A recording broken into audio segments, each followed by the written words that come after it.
Энэ онд их эзэн Чингис хааны байгуулсан Монголын тулгуур төр болон их Монгол улсын 820 жилийн ой тохиож байна. Өнөөдрөөс 20 жилийн өмнө Монголын тулгуур төрийн 800 жилийн ойг тэмдэглэх хүрээнд нэгдсэн үндэсний байгууллагын ерөнхий ассамблеийн тогтоол гаргуулах санаачлаг гарч Монгол улсын зохион байгуулах үйл ажиллагаануудад идэвхтэй оролцохыг дэлхийд дахинаа уриалж байсан түүхтэй. 2005 оны 11-р сарын 14-нд нэгдсэн үндэсний байгууллагын ерөнхий ассамблеийн 16 дугаар тогтоолоор Монголын тулгуур төрийн 800 жилийн ойг тэмдэглэхийг баталсан нь Монголын түүхийг дэлхийн нийтээр хүлээн зөвшөөрч нүүдэлчдийн соёлын үндэснийг хүн төрөлхтний хамтын өв хэмээн тодорхойлсон чухал баримт бичиг юм а. Энэ тогтоол нь Монголын ард түмний түүхэн замнал, соёлын үн төвийг зөвхөн үндэсний бахархал бус олон улсын харилцаа, соёлын яриа хэлэлцээний нэг хэсэг болгосон чухал ач холбогдолтой. Монгол улсын тулгуур төр байгуулагдсан 800 жилийн тэмдэглэхээр олон ажил төлөвлөгдөжсэн. За тэрний нэг нь бол ингээд одоо нүүбийн ерөнхий ассамблеийн тогтоол батлуулах чиглэлээр ажиллах тийм чиглэл өгжсэн. Тэгэхээр нүүбийн ерөнхий ассамблегаар тогтоол батлуулахад бол хэд хэдэн зарчим байдаг. Ер нь бол одоо альва нэгэн улсын тэмдэглэлт ойг батлах чиглэлээр тогтоол оруулахын бол 193 улс байгаа шүү дээ. Бүгдөө нэг тогтоол бариад ирвэл нөгөө нүүбийн ерөнхий ассамблеийн тогтоолын чинь тоо одоо маш их олшно. Тэгэж ярьж яхад бид нар нэг хэлжсэн зүйл нь юу гэхээр зэрэг Монгол улс бол нэлээд олон тогтоолууд ерөнхий ассамблегаар санаачилж батлуулж ирсэн.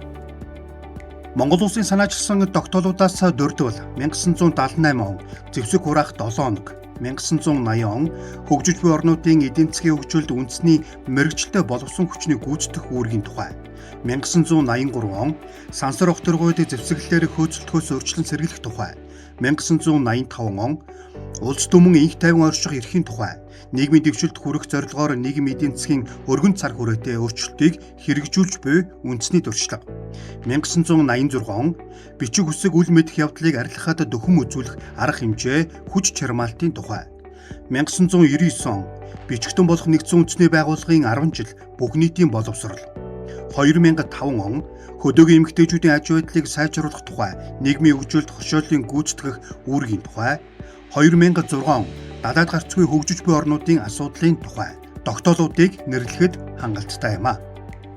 Соёл иргэншлүүдийн яриа хэлцээ гэдэг одоо хэлц хэргийн төлөвлөгөөнд байгаа асуудал бол манай тогтоол тэр сэдвд оруулахад бол болох юм байна гэж үзээд. За тэгээд гол одоо акцент нь бол хоёр нэг нь бол нүүдлийн соёл иргэншил. За нүүдлийн соёл иргэншлийг одоо бусад соёл иргэншлүүдтэй хамтарч тийм ээ одоо сайн судлах хэрэгтэй юм байна. Энд одоо ЮНЕСКО одоо олон улсын бусад байгууллагууд, гишүүн орнууд бас идэвхтэй хамтарч ажиллах хэрэгтэй юм байна гэдэг нэг санааг оруулад хоёр дахь нь бол энэ нүүдлийн соёл иргэншлийн үлгийн нутаг болох Монгол улс ирэх жил 2006 онд бол одоо Монгол улсын тулгуур төр байгуулагдсныхаа 800 жилийн ойг тэмдэглэх гэж байна. Энэ ойд одоо бусад гишүүн орнууд, дээрээс нь нүүб түүний системийн байгууллагууд, эрдэмтэд, судлаачид, төрийн бус байгууллагууд одоо идэвхтэй оролцооч гэсэн гол хоёр санааг оруулсан ийм тогтоолын төсөл боловсруулсан. Яриа хэлцээ явуулаад албан бус уулзалтууд хийгээд ингээд төвөөр болон тийм ээ цэвлэн төлөөлөгчдийн газруудаараа ажиллаад ингээд үр дүнд нь юу болсон бэ гэхлээр зэрэг манай тогтоолд 35 улс хамтран зохиогчоор орсон. Өөрөөр хэлэх юм бол одоо бүх ТV улс орнууд тийм ээ. За нүүбийн аюулгүй зөвлөлийн байнгын гишүүн 3 улс тухайлах юм бол Оросын холбооны улс тийм Америкийн нэгдсэн улс, Франц энэ 3 бол орж ирсэн.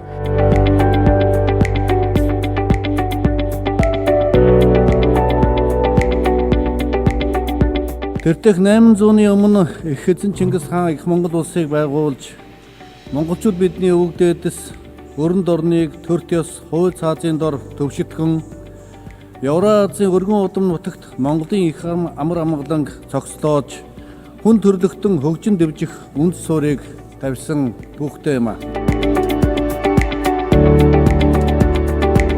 Мэдээж өнөөдөр хүн төрлөختөнд бидний өмнө толгорж байгаа нэг том зүйл инх тайвнаар зэрэгцэн орш хөгжих тухай баг тий. Олон дэлхийн олон газар өнөөдөр ч хямралтай байгаа зарим газруудад. Гэхдээ түүхэнд ингээд хүн төрлөختөн эргээд түүхээ харахаар эв найрамдлаар зэрэгцэн орж ирсэн бас болж ирсэн түүхүүд байна. Түүний нэгэн жишээ нь бол Монголын эзэнт гүрний түүх байхгүй юу?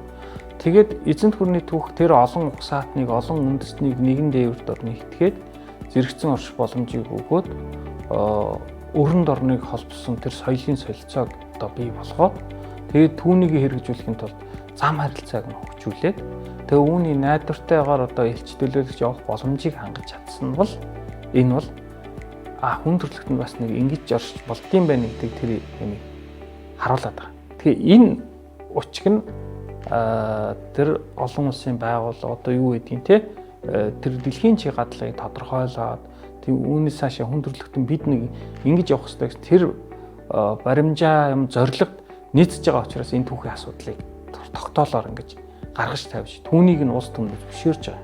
Хамгийн түрүүнд манай тогтоолыг одоо мүс хагалт гэж те хамтран зохиогчоор орсон орн бол Турк улс байсан.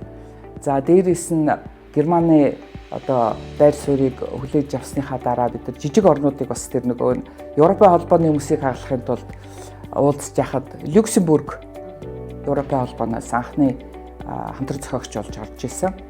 За ингээд бид нар хамтран зохиогчтойгоо нэлээ яриад ингээд гишүүн орнуудтай уулзаад явхад хамтран зохиогч болохгүй ч гэсэн эсэргүүцсэн орн гараагүй. Тэр утгаараа бол бүх нийтийн одоо зөвшөлтслөөр консенсусаар одоо тогтоол батлагдах нөхцөл бүрдсэн. Ингээд 11 сарын 14 хавцаа бүх нийтийн зөвшөлтслөөр батлагдчихсэн. Нэгдсэн үндэсний байгууллагын гишүүн 192 оронтой зэрэг зөвшөлдсөн гэдэг амаргүй гишүүн улс орнуудад конвенцийн хэрэгжилтийг сайжруулах зорилгоор тогтоол санаачилж батлуулахад тухайн улс орнуудтай олон удаагийн уулзалт хийж тогтоолын төсөлтөөн санал авч лоббиддаг. Энэ бүх ажил аливаа орны дипломат харилцааны хүний нөөц улс орнуудтай хэлэлцэн зөвшөлдсөх дипломат харилцааны чадвараас ихээхэн хамаардаг. За тухайн үед манай Нүбэдрийн суугаа байнгын төлөөлөгчөөр Баатар сайд ажиллаж исэн. Манай дипломатууд цөөх хөлөө маш их олон ажлыг амжуулдаг байхгүй юу. Тэр утгаараа бол байнгын төлөөлөгчийн газрын хамт олон за тэгээд төвөөс томилтоор очсон манай газрын ажилтнууд тэгээд одоо миний би одоо яг Нью-Йоркт бол ажилласан дэд байгаа. Дээрээс нь манай бүх элчин сайд нар тийм ээ дипломат төлөөлөгчдийн газруудын тэргүүнээр за дээрээс нь төвд ажиллаж байгаа одоо манай олон талтын хан богөөд яамны удирдлага жишээлхэд бол энэ эдгээр орнуудтай бол одоо элчин сайдын хэмжээнд уулзаж ойлгуулах хэрэгтэй байна ч гэдэг юм уу те. За эдгээр орнууд ерөнхийдөө ингээд хамтран зохиогч болоход жаахан түлхэц хэрэгтэй байна гэд одоо гадаад харилцааны сайдаар тэр үед мөнх хөргөл сайд ажиллаж исэн. Сайдын хэмжээнд уулзах ч юм уу гэх мэтчлэн тийм ээ. Өөрөөр хэлэх юм бол гадаад яам түүний системийн байгууллагууд за тэгээд тэр дотроо бол олон талт хамт ажиллагааны газар Нүбэдрийн суугаа байнгын төлөөлөгчийн газар гэдэг хамгийн идэвхтэй оролцсон эдгээр. За дотооддоо бид нар юу хийх ёстой бэ гэсэн ийм том асуудал гарсан. Юуны өмнө одоо ордны өмнө байсан бунхныг буулгах ийм асуудал гарсан. Бунхны одоо ордны өмнө байсан эндрийг одоо авах. За мөн түнчлэн бол одоо шинэ одоо хэсгийг бол одоо ордны өмнө байгуулах ийм том ажил гарсан. За энэ ажлыг бол одоо манай барилгачид манай одоо хүмүүс бол өдөр шөнөгүй барьсан. Бүр өвлийн одоо 30-40 градусын хүйтэнд хүртэл бол энэ өргөдлийг бол манай барилгачид барьж яг 800 жилийн өмнө дуусгасан. Их Монгол улс байгуулагдсны 800 жилийг 2006 он төр ёсны баяр ёслол болгон тэмдэглэх ажлын хүрээнд Чингис хааны дурсгалын хөшөө болон төрийн ёслол хүндэтгэлийн өргөө байгуулагдсан юм. Хөшөө баримлын их загварыг урлагийн гавьцэтгэлтэн бод зохиож Монголын урчуудын эвлэлийн холбооны уран бүтээлчдийн хамт урлан бүтээжээ. Их Монгол улсыг үндэслэн байгуулагч эзэн Чингис хааны хөшөөг зогсолборын төв хэсэгт, Өгөөдөө хааны хөшөөг баруун хэсэгт, Монголын Юан гүрнийг үндэслэгч Хувлаа хааны хөшөөг зүүн хэсэгт байрлуулсан. Дэлхийд нэрээр дурсгасан Монголын морьт дайчдын дурсгалд зориулсан Их Монгол улсын зүүн түмний захирагч Гован Мухлай, баруун түмний захирагч Хүлэгбаатар Боорч нарын морьт хөшөөг байрлуулсан. Үүний цаана бол 9 орилог байсан. За тэр 9 орилгийг бол манай залуучууд ирээдүйд хооч үеийнхэн бол байгуулна бизээ гэж ингэж үлдээсэн ийм төвхтэй. 13 дугаар зуунд Чингис хаан тархаа будирхаа оршиж байсан монголчуудаа нэгтгэн их Монгол улсыг байгуулсны гол ач холбогдол нь бүх монголчууд нэгэн төрийн жолоонд нэгдэн дотооддоо ив нэгдэл батчин хүчрэгжиж олон улсад Монгол улсын нэр хүнд өсөж дэлхийн давцаанд бие даасан Монгол улсыг тунхагласан төвхтэй. Чингис хаан болон түүнийг залгамжлагчид их Монгол улсыг байгуулснараа Монголын эзэнт гүрний үндсийг тавьж өрөнд орныг холбосон торгоны их замыг сэргээж аюулгүй байдлыг ханган төрийн засаглал мэдээллийг хурдан шуурхаа олж авахд урд өмнө байгаагүй шин өртөө шуудан холбоог үүсгэсэн нь улс түмнүүдийн харилцан ойлголцох, нэвтрэлцэх, ахуй соёлын харилцаа холбоог өргөжүүлэхэд өргөн цар хүрээтэй далаацтай түлхэц үзүүлжээ. Чингис хаан их Монгол улсаа байгуулад хөрш орнуудтай эргэтгэж найрсаг харилцаа тогтоож тэднэр улсаа хүлээн зөвшөөрүүлэх, чөлөөт худалдааг хөгжүүлэх, гадаад аюулгүй байдлаа баталгаажуулахыг эрхэмлэж байлаа.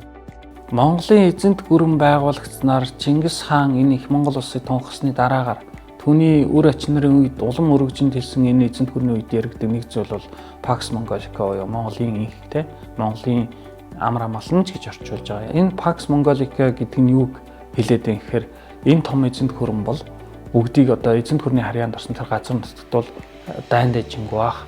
Тэгээд худалдаа эдийн засаг өргөжин дэгжих ард түмний амьдралыг одоо өргөжин дэгжүүлэх тэдэнд одоо хааны зүгээс төрийн зүгээс те татварыг бага хувь хэмжээтэй байх, тохирсон татварыг авах, бүс нутаг болгон тохирсон бодлого явуулах. Энэ бүхэн бол нөгөө эзэнт гүрэн бол амар амгалан болж эхэлж байгаа ийм цаг байхгүй. Өнөөдөр бол их олон талаас нь энэ үеийн түүхийг бол судлаад байгаа. Эхлээд бол аяндаа хийжсэн, маш их аяндаа хийлээ гэж судалж байсан. Сүүлдээ бол энэ чинь соёлын хувьд ийм нөлөө үзүүлж байгаа гэл, эдийн засгийн хувьд нөлөө үзүүлж байгаа гэл. Хүндрэлтэн харилцсан бие биенээсээ суралцж болдгийг, харилцсан бие биендээ одоо соёлын зүйлүүдэд өгч авч болж ирснийг. Тэгээд их тайвнаар бас зэрэгцэн орш боломж түүх байсныг бол харуулдаг. Энэнгээрээ утга учиртай байгаа. Монголчууд бол оцсон газар болгоныг бол одоо тайван, инкч тайван тийм байдлыг бол сайхан бий болгож байгаа. Гэргээ гэдгийг бол одоо манай эзэн Чингис хаан бай түүний үр сад бол бий болгосон. Их засаг хуулийг бол одоо дэлхийн хууль болгож одоо чадсан том төр бий болж ийн гэдэг чинь хүчрхэг төр чинь тэрний аюулгүй байдлыг хангаж чадж штэ. Тэгэхээр худалдаа хийж болж байна. Өөдгөө худалдаагаар эдийн засаг хөрөнгөө өсгөж болох юм бол Монголын язгууртнууд ч гэсэн бас үүн дээр хөв хөрөнгө оруулаад худалдаач явуулаад худалдаа хийлгэж байна те. Өөрөө хизээч очиж үзээгүй байтал эзэнт гүрний нөгөө хэсэг түүний мөнгө нь хүрээд худалдаасны гараар дамжаад худалдаагаар өсөөд мөнгө нь ингээд өсөөд орж ирж байгаа байхгүй. Өөрөө баг очиагүй байхад тодорхой хэмжээний өмч хөрөнгө аваад байшин аваад ч юм уу үл хөдлөх аваад суучж байгаа байхгүй. Жишээ нь ихэд ил хаад алтан ордгээд Монголын одоо эзэнт гүрний бүрэлдэхүүнд хэлсэн хоёр улс хоорондоо дайч үл ойлголцлоос болоод. Тэгээд дайдж яхад зэрэгцээд хоёр улсын хооронд худалдаа нь бас явж л байгаа байхгүй. Тэгэхээр худалдаа бол ийм чухал гэж тухайн үеийн монголчуудын онд үзэжсэн байна. Худалдааг яагаад чухал гэхээр тэр эдийн засгийн тэр хөгжлийн асуудал, тэр хоорондын нөгөө солилцоо бүх юм түүгээр явагдаж байгаа. Нэгдсэн үндэсний байгууллагын тогтоол нь Монголын тулгуур төрийн 800 жилийн ойг хүн төрөлхтний хамтын үн төвийн нэг хэсэг хэмээн тодорхойлсноос гадна Монголын түүх зөвхөн үндэсний бахархал бус дэлхийн иргэншлийн түүхийн чухал хэсэг гэдгийг баталгаажуулсан. Тогтоол батлагдсанараа жишээлх юм бол 2006 онд тийм ээ бид нар одоо Монгол улс ойгоо тэмдэглэхэд бол гишүүн орнууд бол энэ талаар ямар ч байсан ойлголттой болчихж байгаа юм тийм ээ. За тэгээд Монгол улсын ерөнхийлөгчөөс тэр үед чинь санаачлаад одоо Чингис хааны одоо өвийг одоо өөрөө юу гэж үздэг вэ гэдэг тийм утгатай захидал төр засгийн тэргүүнэрт явуулж ирсэн шүү дээ тий. Дараа нь тэр ном болоод гарч ирсэн. За ирүүлсэн тэр захидлыг бид нар нэгтгээд ийм сайхан ном гаргасан. За энэ номыг гаргахад бол манай гадаад харилцааны яам Монгол улсын одоо ерөнхийлөгч түүний хамгийн газрынхан ерөнхийлөгчийн одоо зөвлөхүүд гадаад явдлын яамны олон хэлэн мэддэг улсууд орчуулж энийг бол одоо Монгол, Англи, Монгол, Орос, Монгол, Франц, Монгол одоо араб хэлнүүдээс бол орчуулан тавьж энэ номыг бол монгол хэл дээр тэр үндсэн хэлтэй нь хавсаргаж ингэж гаргасан ийм зүйл байгаамаа. 800 жилийнхээ ог бид нар ганцаараа биш дэлхийн дахинтай бол тэмдэглэсэн гэсэн ийм зүйлийг бол харуулсан ийм чухал түүхэн ном болсон.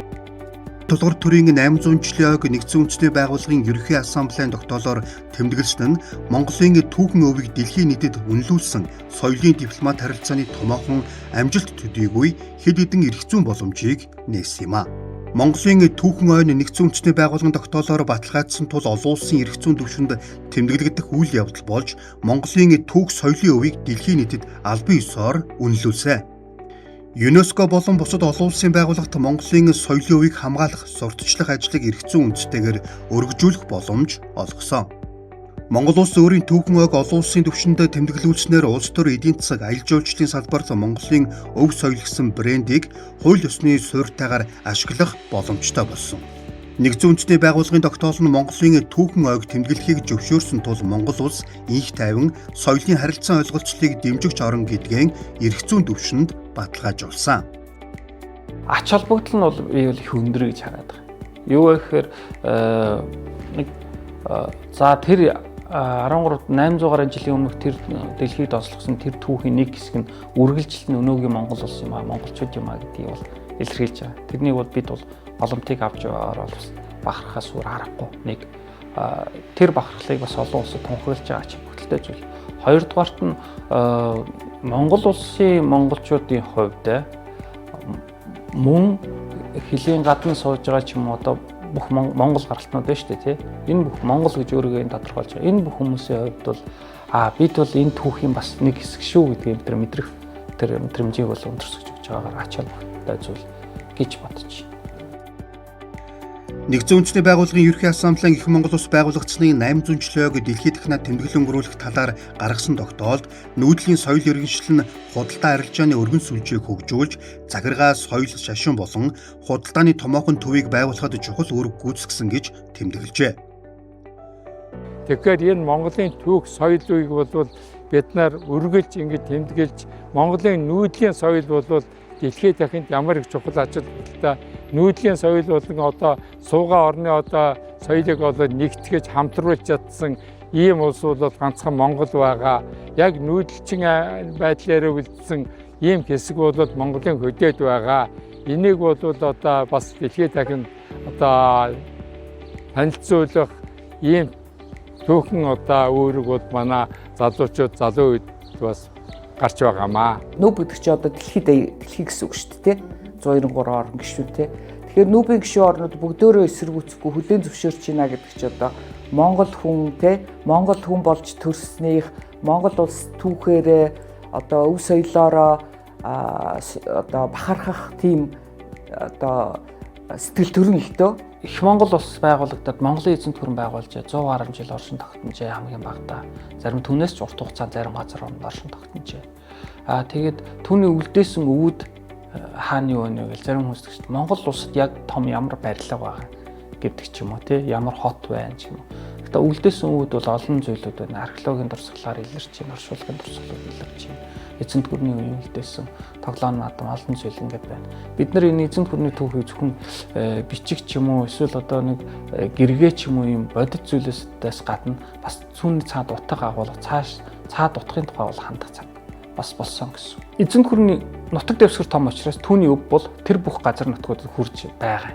Тийм учраас Иранд ч өв байна, Хятадд ч байна, Дундад Азид, Казахстан, Туркмен ч юм уу одоо энэ улсуудад бүгдэнд нь эзэнт гүрний өв тодорхой хэмжээгээр үлджээ. Монгол улсын нутагт өнөөгийн ямар чухал зүйлүүд вэ гэхээр тэр түүхэн үйл явдлын түүхэн газар нутгууд. Хамгийн сайхан жишээ бол одоо юу гэдгийг бид Монголын нас тучаад гарч байгаа тэр онон мөрнийг яг тухайн 800 гаруй жилийн өмнөх ямар байсан яг тэр төрхөөр нь та харж чадна. Дэлгэн болдгийг бид очиод харахад одоо юу гэдгийг төр зураг тэр байгалийн тэр төрх бүх юмар нь яг өнөөдрийг хүртэл хадгалаад иржээ. Бурхан халдууныг магадгүй тэр хэдэн зуун жилийн өмнөхөр нь те онон мөрнийг нь хэрлэн мөрнийг тэр түүхэн үйл явдал тэр түүхэн газрууд яг хэвээрээ хадгалагдж үлдсэн нь бол нэг талаас бас гайхамшигтай зүйл бид бас тэр мэдрэмжийг ч бас мэдрэх боломж байна. Одоо өнөөдөр бол их Монгол улс байгуулагдсан 820 жилийн ойг тэмдэглэж байна. Тэгэхээр бол бид нар бол их Монгол улс байгуулагдсныхаа одоо мөн түнчлэн одоо эзэнт улсынхаа их эзэн Чингис хаанынхаа ойнуудыг бол одоо дандаа ингэ тэмдэглэж жил болгон тэмдэглэж ирж байна. Энэ бол Монголын түүхэнд айгүй чухал ач холбогдолтой Манай ирээдүйн одоо хүмүүс залуучуудад бол чухал ийм одоо юм аа.